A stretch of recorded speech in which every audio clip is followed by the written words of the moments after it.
நாம் எல்லாம் நகரத்தில் வாழ்கின்றோம். இதில் இறைச்சி சாப்பிட்றவங்க இருப்பாங்க, வெஜிடேரியனும் இருக்கிறாங்க.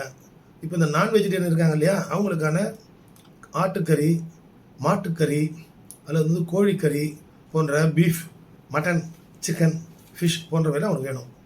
ஸோ இப்போ நம்ம மட்டனுக்கே வருவோம். ஆடுகளை அறுக்க வேண்டும் அப்படின்னா யார் எந்த வியாபாரி வேணுமென்றாலும் இன்றைக்கி அது நல்ல வியாபாரம் இல்லை. ஒரு கிலோ 1000 ரூபாய்க்கு போகுது, ஒரு சில இடத்துல 1200 வச்சுருக்காங்க. கொஞ்சம் மப்சல் போகிறேன்னா 800 ரூபாய்க்கு விற்கிறாங்க மட்டனை. சரி, இப்போ ஆடு அறுத்து தானே விற்கணும். அப்போது பணம் இருக்கிற யார் வேணாலும் அந்த ஆடை வந்து அறுத்து அங்கங்கே கறியாக விற்றுலாமா? அதுக்குன்று சட்டமே இல்லையானா? Yes, Tamil Nadu animal preservation act 1958 அப்படி ஒரு சட்டம் இருக்குது. அப்போது அந்த சட்டத்தின்படி என்ன சொல்கிறாங்கன்னா, நீங்கள் ஆடு கோழியை கண்டத்தில் அறுக்கக்கூடாதுங்க. அதுக்குன்னு வந்தீங்கன்னா ஆடு இருக்கிறதுக்கு ஒரு ஆடு தொட்டி அப்படின்னு வச்சுருக்கிறாங்க இல்லையா கார்பரேஷன்.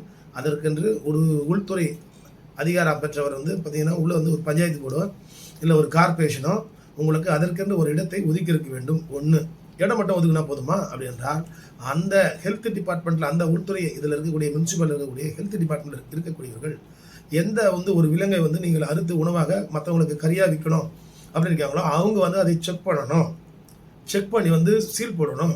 செக் பண்ணி சர்டிஃபிகேட் கொடுக்கணும். சர்டிஃபிகேட்டை நான் சீல் போடுவேன். நம்மளாம் கேள்விப்படுவோம் இல்லையா, கார்பரேஷன் ஆஃபீஸில் வந்து ஒரு மட்டன் ஆடு தொடையில் ஒரு ப்ளூ கலரில் சீல் இருக்கும் அப்படின்னா அந்த ஆடு ஆரோக்கியமாக இருக்கிறது அப்படின்னு பார்த்து சீல் போட்டிருப்பாங்க. அந்த ஆடை தான் அறுத்து அவங்க விற்கிறாங்க, சரியா கொடுக்குறாங்க.